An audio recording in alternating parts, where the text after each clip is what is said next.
नमस्कार दोस्तों।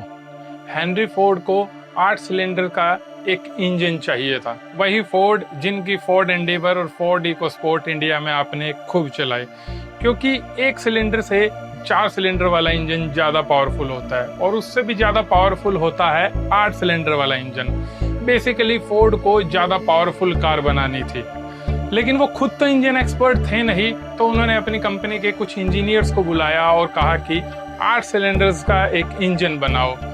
इंजीनियर्स ने कहा ये तो इम्पॉसिबल है। फोर्ड ने कहा इम्पॉसिबल कुछ भी नहीं, तुम सिर्फ सोचो, और कोई काम नहीं है तुम्हारा, सिर्फ सोचो। सैलरी पूरी मिलेगी, बल्कि औरों से ज्यादा मिलेगी, सारी फैसिलिटीज मिलेगी, बस बैठे रहो एक जगह और सोचो। Dozens of highly paid engineers बस बैठे बैठे सोचते रहते, बहस करते, सोचते सोचते थक जाते तो सो जाते, उठते फिर बहस करते और बस इसी काम की तनख्वाह लेते रहे। फाइनली एक इंजीनियर को ख्याल आया और उसने एक डिजाइन बनाया।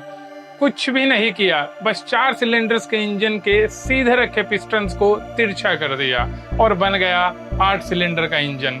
इसको ऐसे समझिए जैसे एक ऑटो वाला जब सवारी को आगे पीछे करके 3 की जगह 6 लोगों को बिठा देता है, ऐसे ही उसने 4 सिलेंडर वाली जगह पे 8 सिलेंडर इंजन को फिट कर दिया। नया इंजन और इंजन से ज्यादा पावरफुल था और एफिशिएंट भी। फोर्ड की कार पूरी दुनिया में छा गई और फोर्ड की दौलत कई गुना बढ़ गई। बड़े आदमी पैसा कमाने के लिए पसीना नहीं बहाते, वो डिसीजंस लेते हैं, लोगों को काम पर लगा देते हैं, मोटिवेट करते हैं इम्पॉसिबल को पॉसिबल कर देने का। ऐसी चीज जो उन्हें खुद करनी नहीं आती, उन्हें कोई नॉर्मल सा इंसान करके दे देता है, और वो नॉर्मल सा इंसान उठता है, काम पे जाता है, 12 घंटे खपता है, क्योंकि उसको प्रमोशन चाहिए, बॉस की शाबाशी चाहिए, बॉस को खुश करना है, और बॉस की ये खुशी उसे इंच भर ग्रोथ देती है। वो एक मकान खरीदता है, एक गाड़ी खरीदता है, एक प्लॉट खरीदता है, और ऐसे ही हजारों लोग मालिक को कमा कर दे रहे हैं, और मालिक के पास हजारों लोगों की मेहनत का पैसा पैसा पैसा और इतना पैसा कि पैसा खुद इर्रेलेवेंट हो जाए। यानी इंसान की ख्वाहिशें 100-200 करोड़ में पूरी हो जाती हैं।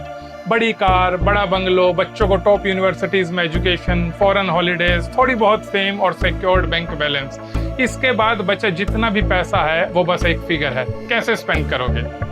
ऐसा पैसा जिसके लिए दूसरे मेहनत करते हैं, उसे बर्बाद करने में दर्द नहीं होता। अगर दौलत मुफ्त की हो और बेशुमार हो तो कुछ लोग इसके चाम से ऊपर उठ जाते हैं, लेकिन किस तरह ऊपर उठेंगे ये उनकी इंडिविजुअल क्वालिटी पे डिपेंड करता है। Ratan Tata, Azim Premji, Nobel Alfred, Rockefeller जैसे लोग फाउंडेशन बनाते हैं, पैसा लोगों में बांटते हैं या अपने पसंद के कोज में पैसा लगाते हैं। Education, health, human right, whatever the think essential. Alfred Nobel के पास जब पैसा बेशुमार हो गया तो उसने एक ऐसे प्राइज का बंदोबस्त किया कि पिछले 100-125 साल से हर डॉक्टर, हर साइंटिस्ट, हर इकोनॉमिस्ट अपने गले में नोबल प्राइज का वो मेडल लटका लेना चाहते हैं। लेकिन कुछ कावर्डली और एक्सेंट्रिक लोग पैसे को इकट्ठा करते हैं, पर्सनल प्लेजर्स में उड़ाते हैं, 10,000 करोड़ का घर खरीदते हैं, 500 कारें, 15-20 चार्टर्ड प्लेन्स, हीरे की जड़ी हुई घड़ियां, ब्रांडेड कपड़े, लाखों के जूते और जाने क्या क्या खरीदते हैं। पता नहीं क्या ही प्लेजर मिलता होगा। 20 लाख की कार की सीट भी कंफर्टेबल होती है, 150 की स्पीड पे चलती है, एसी भी 20-22 डिग्री पर बढ़िया काम करता है।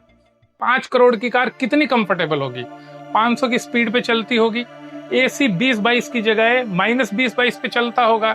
नहीं, मगर उन्हीं फैसिलिटीज का बहुत ज्यादा पैसा देने से ही पता चलता है कि आपके पास पैसा बहुत ज्यादा हो गया है। अगर लोगों को पैसा दिखाया ना जाए तो मजा कैसा।